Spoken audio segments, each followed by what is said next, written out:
So we're talking to Marina Sati, who's representing Greece at the Eurovision with her song Tsari. Marina, you grew up in Greece, but only started singing Greek music, I think, when you left to go to New York. Is that correct? What changed for you about that time? So actually, I used to study music since I was 5 years old, classical music, piano. Then I took my degree in classical singing. I wanted to become an opera singer. Then I studied jazz. And I used to listen to pop music, rap, hip hop music, whatever was like very popular from MTV at those times. When I first went to Boston, actually, in America to study, um, that's where I first started discovering the Greek music, which of course I had heard when I was growing up, but I didn't like it. I didn't connect to it as a young person. I didn't think it was cool, let me put it like that. And when I first went to America, everyone was asking me, such a multicultural environment, how does your language sound like? How do the songs from your country sound like? Can you sing us a song? And I realized that I had to find my identity in order to find my space in that environment. I realized that jazz music that I was singing at the time was almost like traditional or folk music to my fellow American classmates that they grew up with since they were like babies. And I was like, wow, that's interesting. What happens with the music that I grew up, our tradition, our culture, when we were going to feasts or we were going to weddings, to like celebrations. So that's where I started listening to Greek songs, but also songs from all over the Balkans. From Bulgaria, I'm a huge fan. Albanian polyphonic music is magic, um, etc. And that's slowly, I went more into it, and that's how I came closer to what I'm doing today. But how do you define Greek traditional music? Does it mean that things can never change? Exactly the opposite for me. Um, Tradition for me is what is born when people get together.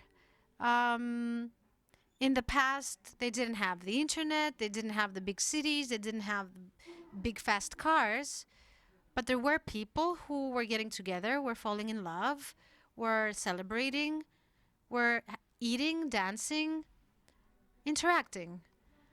And that's how, all the ηθικέθημα, I don't know how to say this word in English, like the traditions and the customs were created and were given to the next generation. Like, you know, in sports, when you run and you give the piece of wood to the next person that has to run and give it after, kind of like this is how tradition is. And of course, it's something that is alive and is changing, constantly changing. Life is changing, but I feel like, the primitive needs of the people, which is, I don't know, to evolve, to connect, and to be loved, this doesn't change. So let's wind back a little bit to your schooling. I think you went to an international school in Crete. What advantage do you think kids at an international school have over a purely domestic Greek school? Yeah, I started going to an international school in the beginning, then I went to a Greek school. It was because my dad is from Sudan. So, actually, this is super interesting how you know all this information. Thank you.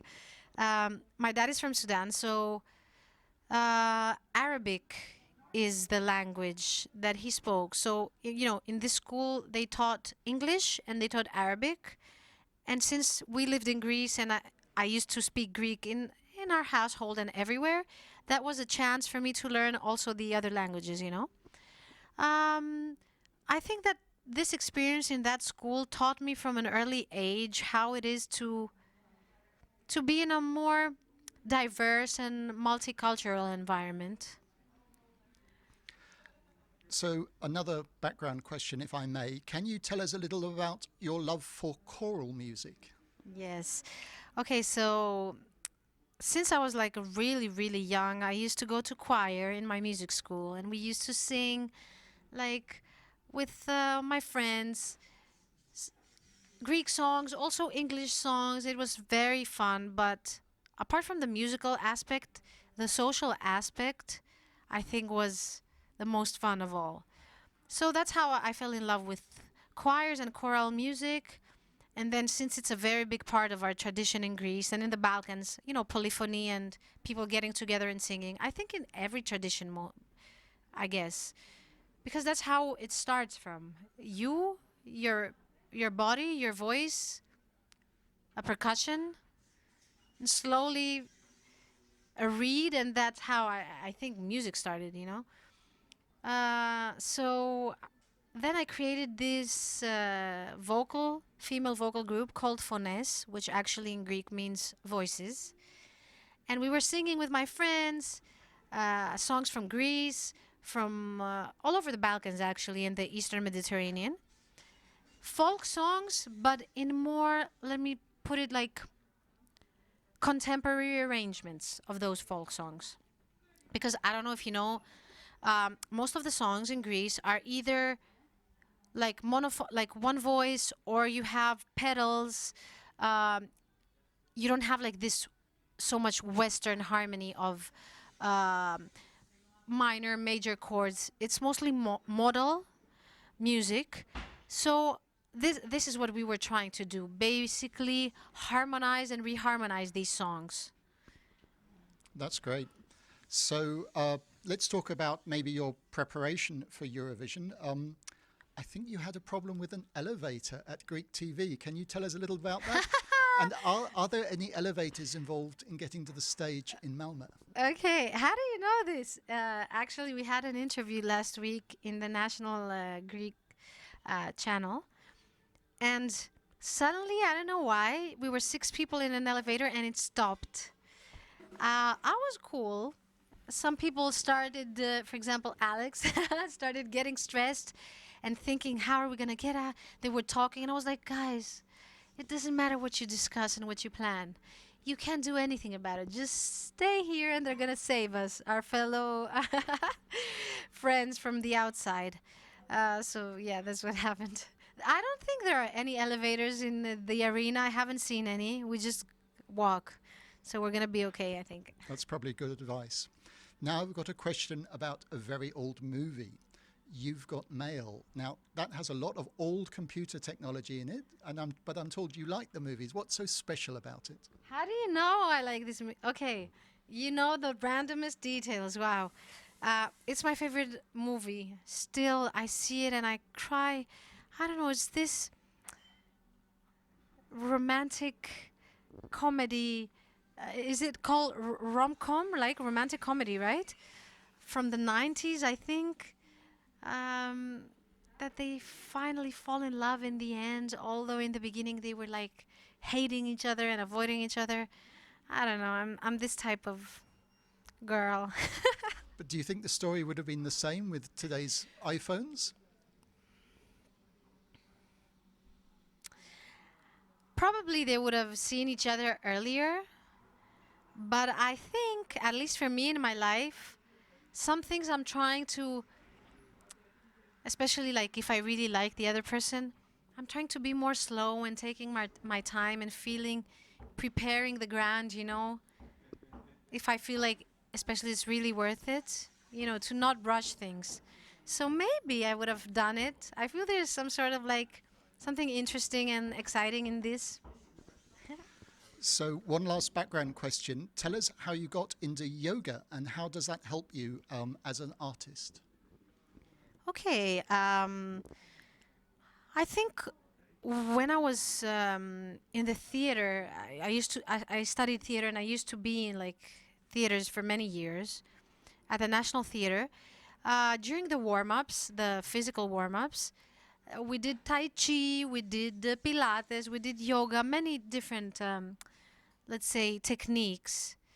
And that's where I first learned about it.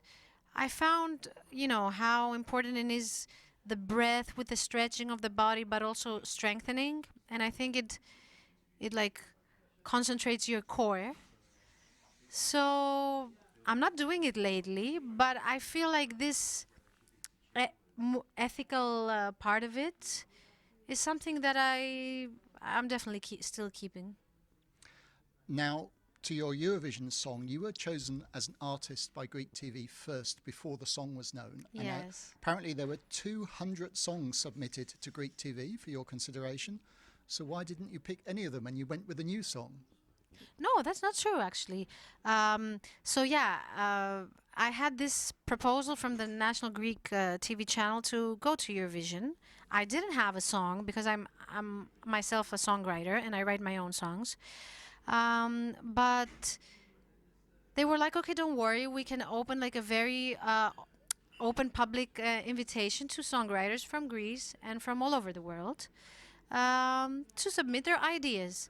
We received approximately 200 ideas and 200 not complete songs, but either lyrics or only melodies, produced songs or demos. Um, and inside those proposals, it happened to be like an idea of also a friend of mine and a producer that I used to work with for the past. I mean, every producer, every songwriter from Greece submitted an idea. So it was like a very nice beat, a very nice loop, like with chords and a rhythm that I really liked. He just sent it to me like that, blank. I wrote some vocal top lines, and then there was this other idea of a producer from Bulgaria who sent us this beat with the zurna, which is actually now our dance break in Zari, that I really liked and I wanted to use somehow. And then there was another part of a song that a group from America, a team from America, sent us. I didn't find a song that I thought that represented me 100% from beginning to end, but everything that we heard that I felt and we felt that I can, I can connect to, and when I go on stage, especially to